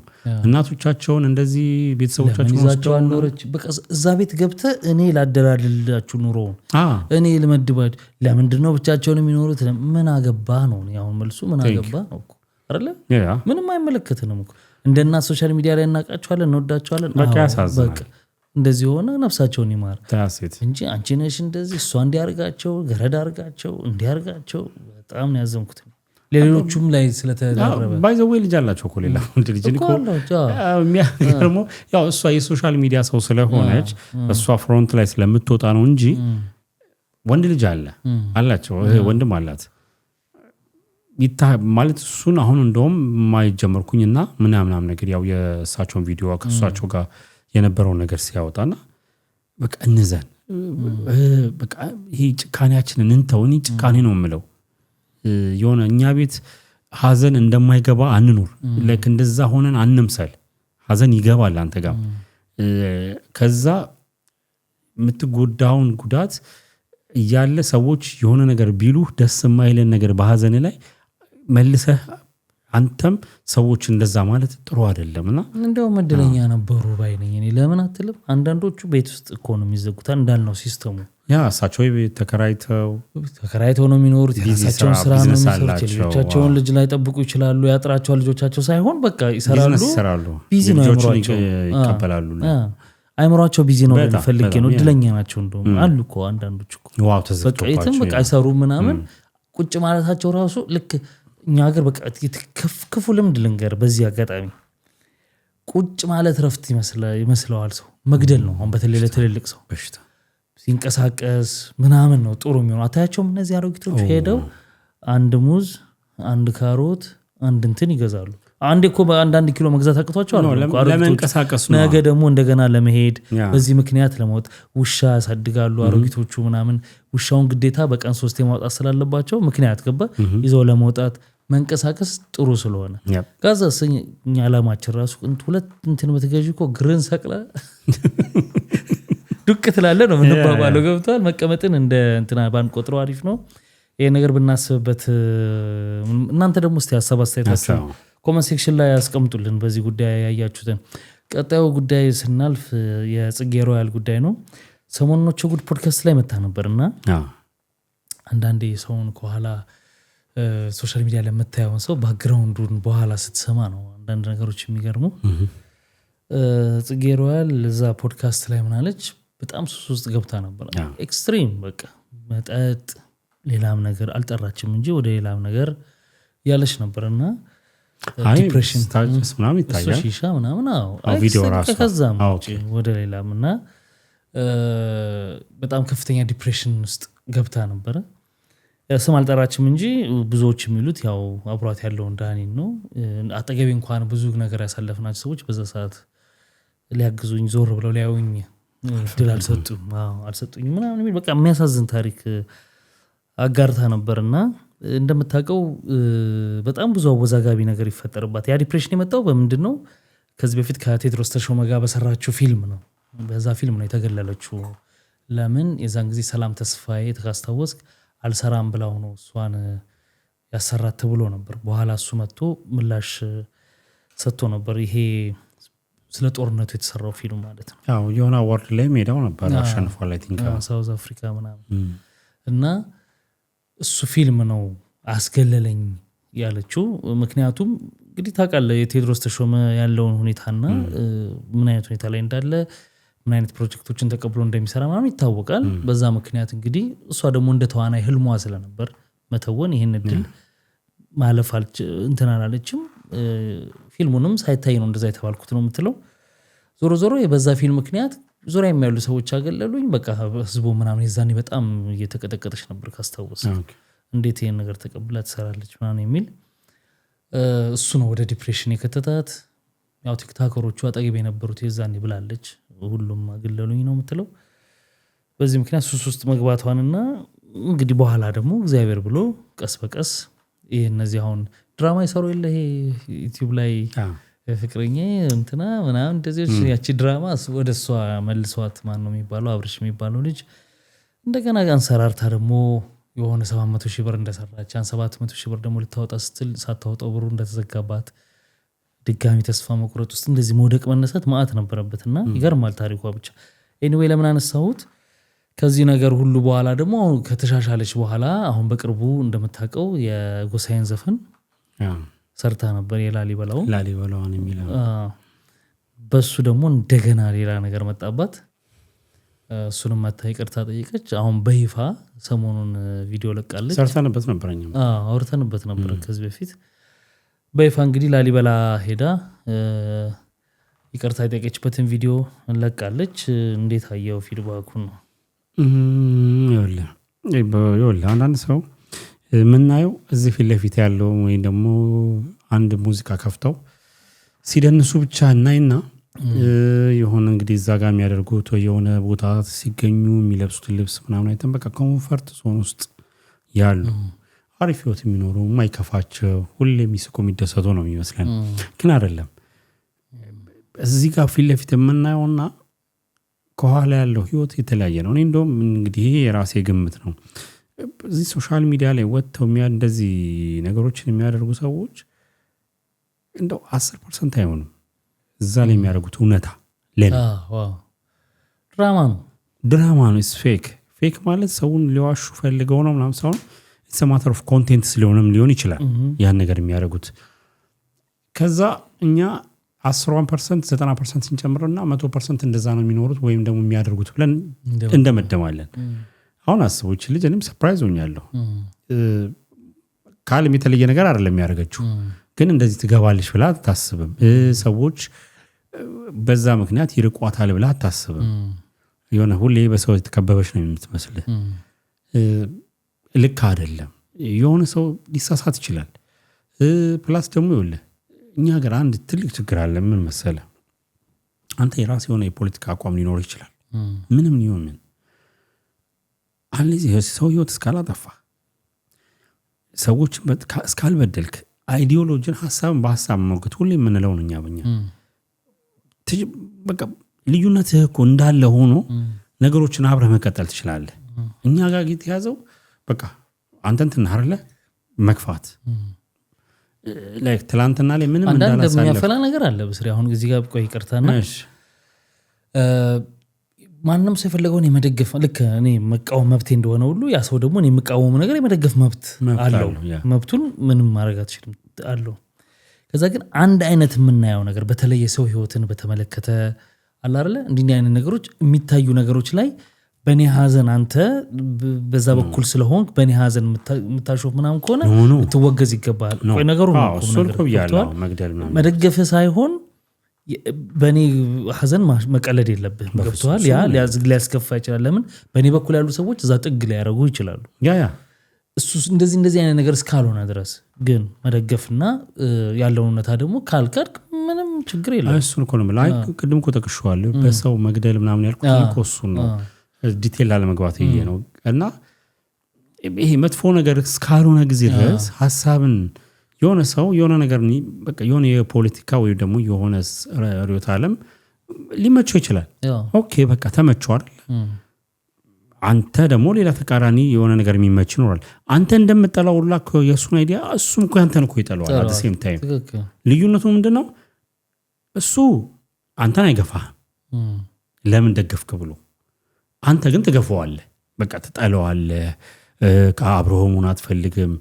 በጣም ብዙ ነገር ነው እና አሁን የእሷም ስታየው እንደዛ ነገር ነው የሆነባት ብዬ ነው የማስበው። ከዛ በኋላ እንግዲህ በላሊበላው ላይ በሰራችሁ ላይ እኛ ብዙ ነገር ብለናል። እንደውም እሷን ደግፈን ያለው ደግፈን ማለት ምንድነው እንትኑ በስቶባታል ዱላው ካለማወቅ ምክንያት ደግሞ ምን እውነታ በዚህ በኩል አለ ያ የተሰጠው ስም ይዛ ነው የሰራችው። የሆነ በቃ አንድ ሚስቴክ ብዬ ይዛን ሰዓት የማስበው የነበረው ነበረ የሆነ ሰዓት ለተጋባች ይቅርታ አልጠይቅም ምናምን እሱ ነገር ነበር ስተት እና መጨረሻ ላይ ሳትወደው ግድ ጠየቀች። እንግዲህ ሰይፉ ላይ ነው አይደል የመጣችው። ከዛ በኋላ ደግሞ እንግዲህ አሁን እንዳየነው ቪዲዮ ሰርታ ወጣች እዛው ቦታ ላይ በመሆን እንግዲህ አንድ ካህን እግረ መንገድ መሆኑስ ችግር አለው። ለምሳሌ አንዳንድ ሰው ያው አሸንዳዋ ልትጨፍር ስለሆነ ነው በዛው ይቅርታ ያለችው እና ልክ እኮ ነው ልክ ነው ማለት ነው ማረግ በዛው ፕሮሞት ለማድረግ ይሆናል ብለን ነው በዛው በቃ እግረ መንገድ ወይ ዛማ ከሄድኩ አይቀር በዚሁ ይሄን ነገር ደግሞ በይፋ ይቅርታ ጠይቃለሁ ማለት ክፋት አይደለም። ግዴታ ሁለት አውሮፕላን ካልተመላለሰች ካልሆነ በስተቀር ለኔ ልክ አይሆንም። እንዴት መጠየቋ ኖ ይቅርታ መጠየቋ ትልቅነት ነው። ጎበዝ ነች እኮ እግረ መንገድ አንድ ቦታ ስትሄድ በዛው መጠየቅ ልከራ። እኔ እንዴት ብዬ ላስበው መሰለህ ኮንቴንት ለመስራት ሳይሆን በምትኩ ለካሳ ያኛውን ላጠፋችሁ ጥፋት በቃ ትክክለኛው ያኛው ሳይሆን መገለጫቸው ይሄኛውን ትክክለኛ ባህሉ ብላ ነው እንደሰራሽ ልመነው እንጂ እግረ መንገዱን አይ ለምሳሌ ነው ልመነው ሳይሆን እግረም ነው አይደለም ቢኒ እንደሱ ቢሆንስ ምን ችግር አለው ነው። ለምሳሌ የሆነ ችግር ነበር ተነስታበት አይደል እሷ ችግር ላሊበላ ነበር ችግሩ የምትሄደው ወደዛ ነው በቃ በዛው እዚህ ከሄድኩ አይቀር ይቅርታ በጠይቅስ የሆነ ነገር በደልከኝ ከዛ በኋላ እኛ አካባቢ የሆነ አንተ የምትፈልገው ነገር ነበር እዛ ጋር መጠየቅ ሳይሆን በምንም ታምሩ በምንም ነገር ውስጥ ሆነ ይቅርታ መጠየቅ ትልቅ አዋቂነት ነው። ጎበዝ ብያታለሁ። አሁን አንተ ስላነሳው እንጂ እሷ አስበው ላይሆን ይችላል። አዎ ድንገት እሷ በቃ ትክክለኛው ባህል ይሄኛው ነው ብላ ሰርታ ሊሆን ይችላል። እሷ ተመክበት ነው። እሺ ቀጥል እሺ እኔም ልማንበት ስላልኩ አንተ ጽጌሯን ከኔ በላይ ታውቃታለህ? አላውቃትም። ሄዳው ቸጎር ለመቅረቧን አትኛ እዚህ ራቅ ስለልባት ነው። እሺ የሆነ በቃ አንተ የሆነ እኛ አካባቢ እንደው ባኔና አንተ ምሳሌ አለስት የሆነ ሰው ጋር ተጣላ እዛ ሰፈር የሆነ ነገር የምትፈልገው አለ ያን ነገር ለማግኘት ስትሄድ በቃ ወይ በዛው እግረ መንገዱን ይቅርታ አልጠይቀው ብለህ ትላለህ። ምን ችግር አለው ማለት መንደር አይደለም አይኮ ይሄ መንደር አይደለም አብስሪ ይሄ እኮ ሳፍረ ምናምን የምትሄድበት ይሁን የመጀመሪያው እዛ ጋር ሊያስወስድህ የሚገባው ይሄን ነገር ሳታረግ ብትመጣ ደግሞ ምን ይላሉ ምን ይባል ነበር እዛ ድረስ ሄዳ አትሊስት እንኳን ሄዳ እዛ እንደዚህ ያላለችም ደግሞ ይባላል። እኛ እኮ አስቸጋሪ እኮ ሰዎች ነው። አንተ አሁን አረዳድህ ማለት እሷ ይቅርታውም እግረ መንገዷን ሄደች እንጂ ኮንቴንት ልትሰራ ነው ወይስ በዛው ኮንቴንት እኮ አሸንዳ ስለሆነ ታውቃለህ ቲክታከሮች ምናምን አሸንዳ አይደለም እዛ አካባቢ ይባላል። እሺ አሸንድዬ ነው ሻዴ ነው እሺ ይሁን በቃ እሺ አይ ያው ነው እንትን ለማለት ሳይሆን አሸንዳ የትግራይ አካባቢ ነው። ይሄ በወሎ አካባቢ ደግሞ አሸንድዬ ይባላል። ሻዴዬ እኮ ሻዴ አሸንድዬ ብቻ አሸንዳ አይደለም። አሁን ምንድነው ሐሳብ አንተ እኮ ያወራው ነፍሴን አስጨነቀኝ። እሺ ይሁን ለዛ ጉዳይ ስትሄድ እንደማንኛውም ቲክቶከር እንበለው አሁን በጣም ፋሽን ሆኖ የለ ስትሄድ በዛው ምክንያቱም እንደዚህ እኮ ሰፈር እንዳልከው አንተ ሰፈር እኮ አይደለም እዛ ድረስ ስትሄድ በዛው ይቅርታ መጠየቅ ለምን ክፋት አይደለም? በዛው ይቅርታ መጠየቅ ነው ወይስ ይቅርታ መጀመሪያ እዚህ ሆና ጠይቀች እኮ ጨረሰች እኮ። አዎ ገብቶኛል እኮ አሁን እኮ ባቴር እዛ የዚህኛው ይቅርታ በቅቷል እኮ አልቆ ነበር ነው እሱማ እዛ ካሄደች አንልም። ግን ስትሄድ ደግሞ በይፋ ደግሞ አባቶችን ጋር ሄዳ ይቅርታ መጠየቁ ጥሩ አይደለም። ቪዲዮውን የሰራችው ነው ጥሩ እኮ ነው። ግን እኔ ቪዲዮ አሁን እኔ የገባኝ የተረዳሁትን ነገር ልንገርህ። ኦኬ ያው እንደ ቅርበታችን እንደገና ቅርበት እንዳለው ነው የጽጌ ቀበጥ ይላል። እሺ ዛሬ ቀበጥነቱ ለኔ ተሰጠኝ በዚህ ቪዲዮ። እሺ እንዲ ቀበጥናው ከተሰጠኝማ አቀባብጠው። እሺ በቃ የሆነ እሷ ሄደች ይቅርታ ጠይቀች እንዳልከው እኮ ኢትዮጵያ አዲስ አበባ ላይ ይቅርታ ጠይቃለች። ከዛ እንግዲህ በስልክ ማውራቶ ሊሆን ይችላል ብዙ ነገር ይኖራል እኛ ሚዲያ ላይ ብቻ ያየነውን ነው የምናወራው እንጂ ከጀርባ እንግዲህ ብዙ ነገር ፈርዘር ፕሮሰስ አድርጋ ይሆናል አሁን እዛ ጋር ሄደች ይቅርታ ጠይቀች ለኔ እንግዲህ ቪዲዮን ሳይው ምንድነው የገባኝ ሄደች በዛው ይቅርታው ምንድነው ይቅርታውን ለማጽናትና የአካባቢው ባህል ይሄኛው ነው እኮ በዛው ብላ እኮ አልክ ግን አየህ በዛው አልክ አይ በዛው እንቶ አውጣት አንተ በዛው ብለ ወደ ተመልካቾች እናንተም ቆራጡት በቃንቶ ወንጣቶ በቃንቶ አስተው እሺ አዎ ኤኒዌይስ ግን ትልቅ እንትን ነው እና ሰዎች ላይ ምንድነው ስንወቅስም የሆነ ነገርም ስንጠላ ልበለው እንዴ ነው ቃላው ስላጣው ነው ምክንያት አይኑን የሆነ ሰው የሆነ ነገር ጥፋት ሲያጠፋ ሁሉ ነገር አንናድበት ትላንት ብዙ እጅግ በጣም መልካም ነገሮች እኮ አልፈዋል አዎ ያጣላ የደቂቃዎች ስራ ሊሆን ይችላል የደቂቃዎች ንግግር ሊሆን ይችላል ያሳለፍካቸው መልካም ጊዜያቶች ግን አመታቶች ነበሩ ሰው ለምን ያው እንደ ቃሉ እንደ ደቂቃው ያ ቃል የሚሸከመው ነገር እንዳለ ሆኖ አይ ነው እሱ ነው አይደለም እሱ እኮ ልክ ነው ምንም መሰለብኝ ምክንያታዊ እንሁን እምልህ ለምሳሌ በጣም ሊያለያየ የሚችል ብዙ ነገር አለ እሱማ within a second እኮ ጥይትም ተገሰው ነው የምትከለው ማይክሮ ሰከንድ ውስጥ ግን አሁን አንዳንድ ነገሮች የተነጋገረ ለምሳሌ ፐርሰናል ባይ ካልሆነ ለምሳሌ እሷ የሆነ ሰውን አታክ ስፔሲፊካሊ ስካላረገች ጊዜ ድረስ ይሄ የተቀየማትን ሰው ግን የሆነ ባይዲዮሎጂ አሁን ቅድም ያልነው አላ ባይዲዮሎጂ ልዩነት ከሆነ እና ሰዎችን የመጉዳት ይሄ ከመጥፎ ነገር ጋር ያልተያያዘ ከሆነ ሐሳብን የመረዳት በቃ አንተ የምትፈልገው የምትደግፈው ሲስተም አለ እሷ ደግሞ የደገፈችው ወይም ደግሞ እሷ ሲስተሙን ደግፋ ሳይሆን በቃ ቅድም መጀመሪያ ላይ ብለሃል አይደል ህልሟን የምታገኝበት ሰላም ተስፋ ያልሰራም ስላለች ወደ ህልሟ የቀረበችበት እሱንም አልሰራምም አላለችኝም ማለት ቴድሮስ በኋላ እኮ ሰከላ ላይ የመጣ ጊዜ ሰላም ተስፋዬን ጠይቁ እምቢ ሲል እሷ ሰራችሁ ምናምን የሚል ነገር እኔ ሰላም ተስፋዬንም አልጠየቅኩም እሷም እምቢ አላለችም የሚል መልስ ሰጥቷል ያው የተነሳበትን ነገር ለመጥቀስ ብዬ ነው አዎ በቃ ያንን ነገር ብቻ አይታ ሊሆን ይችላል ለምሳሌ ይሄው ይሄ ያላል ይበላው እሺ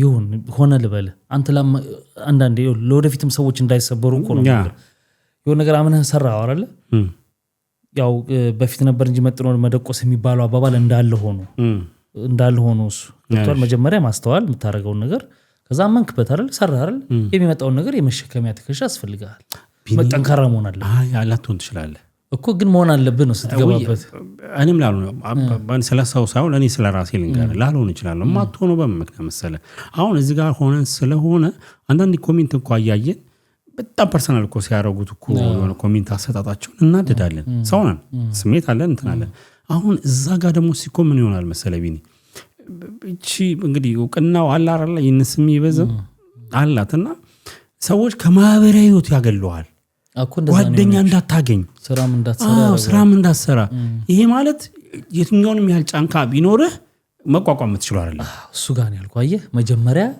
10 ጊዜ መለካት አንድ ጊዜ መቁረጥ የሚለውን ቢሂል ማሰብ ያስፈልጋል አንዳንድ ጊዜ እኮ አጥፍተህ እኮ ላይሆን ይችላል ቢኒ አንዳንዴ እርግጥ ነው ሰዎች ያን ያህል ማያደርስም ጥፋቱ ራሱ መጠኑ ጥፋቶች ሆኖ የሚደርስብ ነገር እጥፍ ድርብ እኔ በምን አላምንም መሰለህ ማህበረሰብ አይሳሳትም በሚለው አላምንም አይ እንዴ ታዲያ ለሞብ ጀስቲስ ልክ አይደለም የሚባሉት አይደለም ነው ስተት ስለሆነም እኮ ነው አዎ ይኸውልህ ለምሳሌ ማህበረሰብ እንደ ማህበረሰብ ይሳሳታል አዎ ይኸውልህ ስለዚህ ያ ማለት አንተ ጋር እውነት የለም ማለት አይደለም ሰዎች ብዙሃኑ ስለጮሁ አንተ እውነት የለህም ማለት አይደለም እውነት አለ ግን የጊዜ ጉዳይ ሆኖ አንተ እነሱ ስለበዙ በቁጥር አንተ አንድ ስለሆንክ ድምፁ የነሱ ስለበዛ አንተ አልታመንክም በቃ እሱን እኮ ነው ያልኩህ ይሄን ነገር ሳደርገው ምን አይነት እንትን ይዞ ይመጣል የሚለውን ማሰብ ያስፈልጋል ግን ይኸውልህ አናሊሲስ ትሰራለህ እኮ ለምሳሌ ይሄን ነገር ስሰራ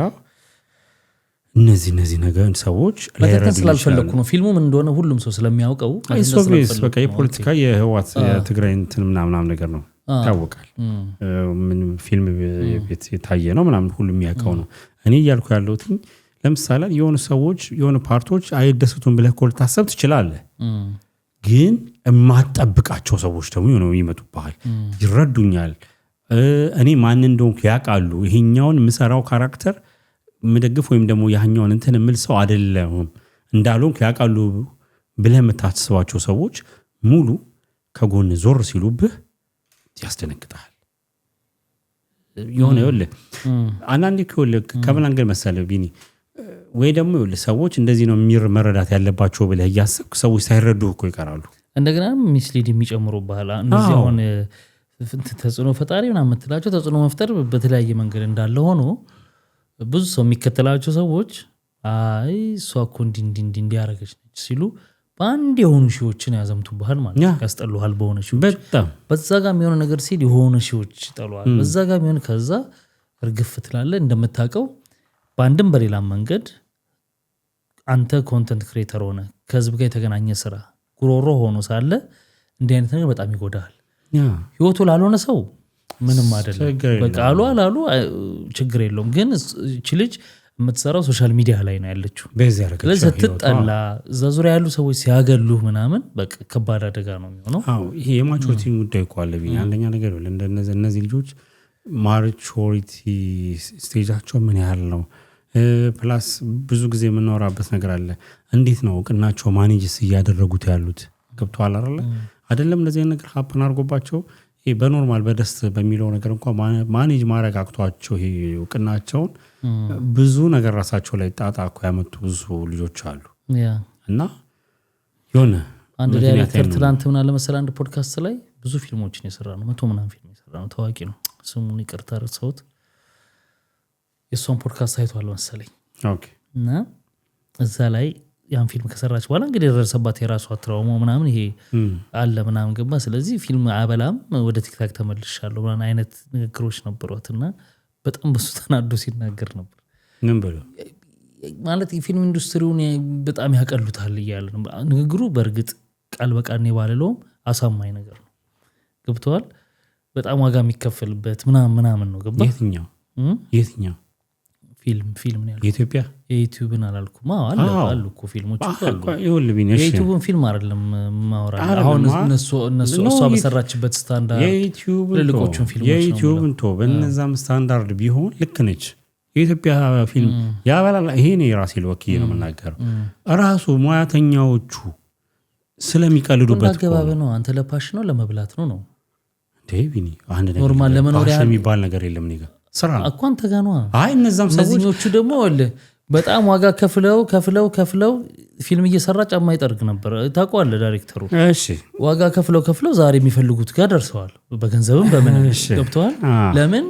የውስጥ ፍላጎታቸው ስለሆነ ነው። ግን ያበላል ብለህ ከሆነ የምትገባው አበላም ትወጣለህ ነው አባባል። አንድ ጥያቄ አስተያየት ልበልህ እንደምን ካለብን እንደምደሞ ፖል ፖግባ ታውቀዋለህ አይደል? ኳስ ተጫዋች ነው።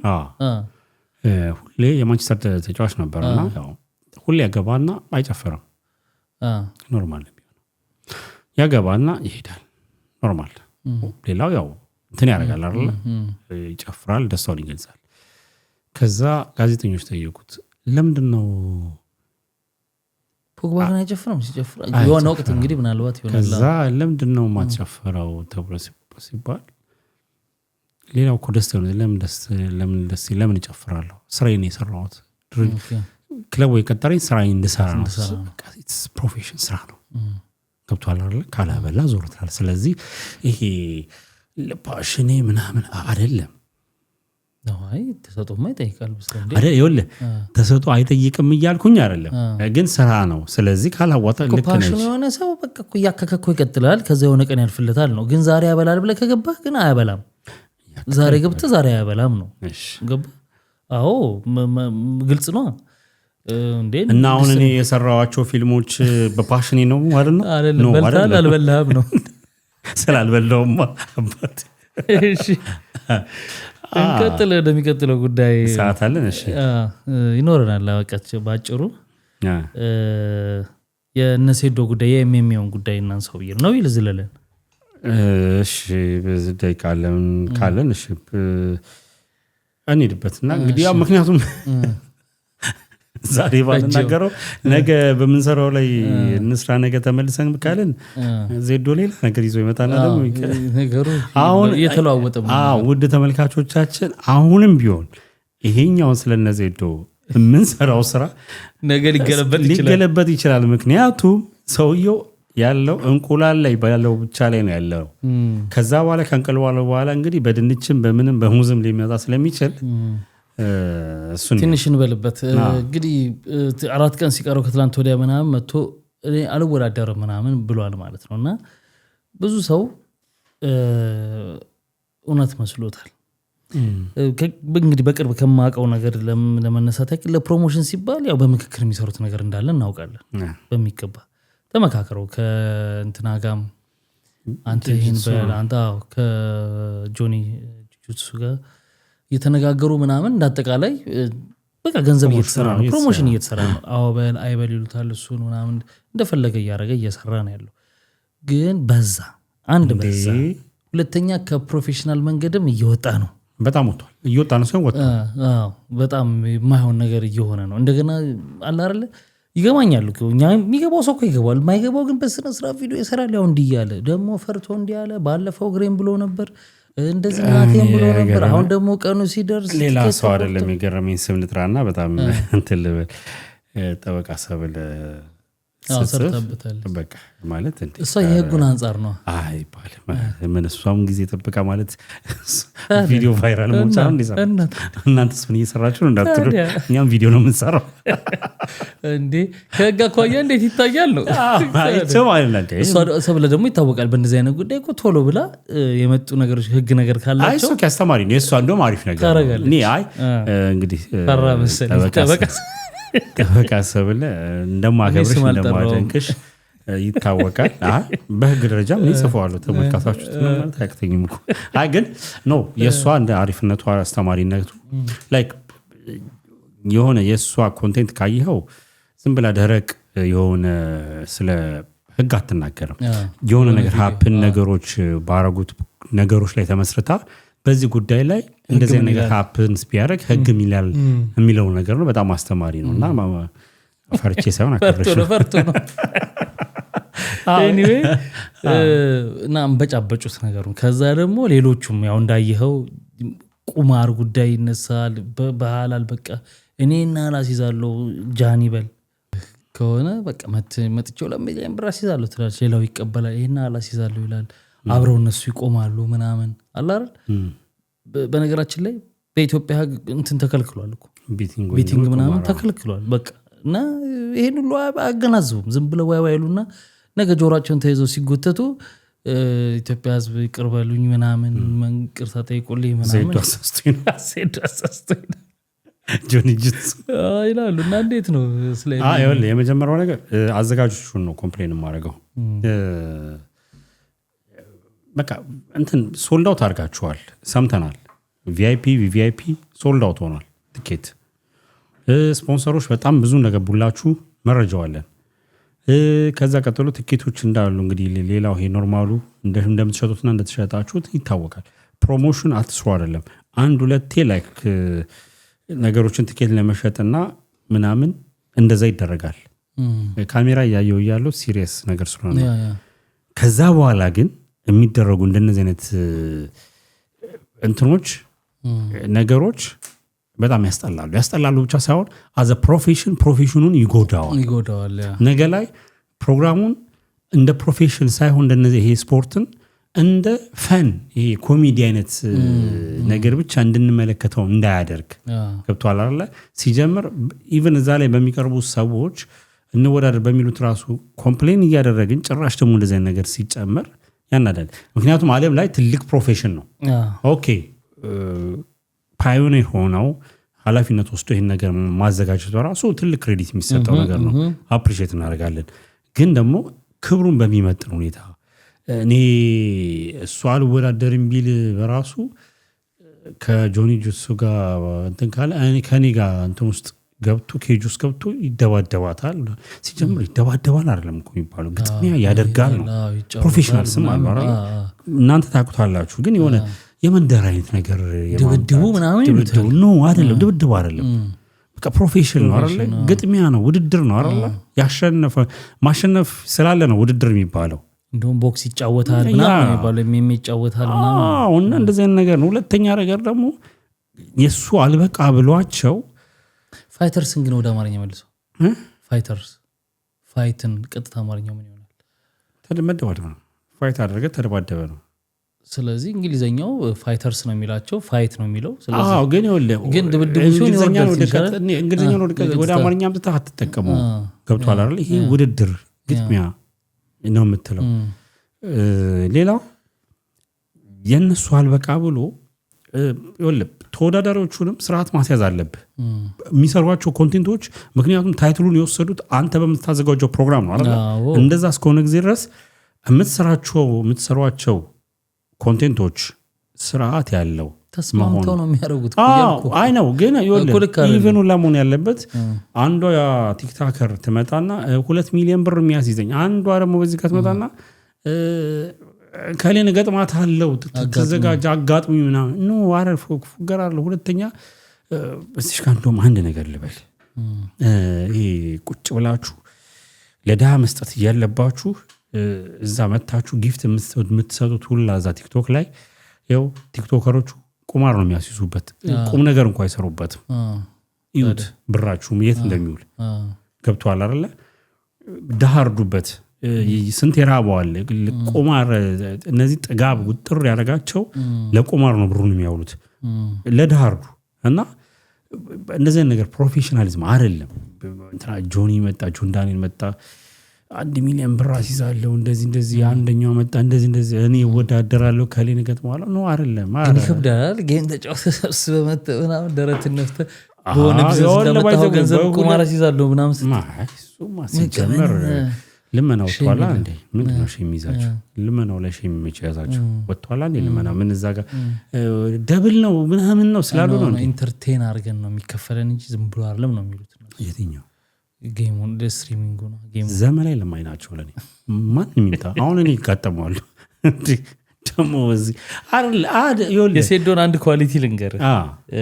ፖድካስት ላይ መጥቶ ነበር ጅላሎ ፖድካስት ላይ እና ምን አለ አሁን ነው የመጣው ይሄ አሁን የሚሉት ነገር እንትናን ገጥማት አለው ጠይቆት ማለት ነው። ምን ትላለህ እንደዚህ እያሉ ምናምን ጆን ዳንኤል እና አዶናይ ተብሎ ነበር እንደ ኢንተርቴን በጣም ነው ያበደው። ይሄ እኮ ፕሮፌሽን ነው፣ ቀልድ አይደለም እኮ ይሄ። እና ልክ አሁን ቅድም እንዳልነው መቀለጃ አይደለም። እንዲህ አይነት ነገር በፍጹም መሆን የለበትም። እንደዚህ አይነት ነገር የሚያረጉ ከሆነ አለ ያው አሁን ኦልሬዲ ገብተዋል።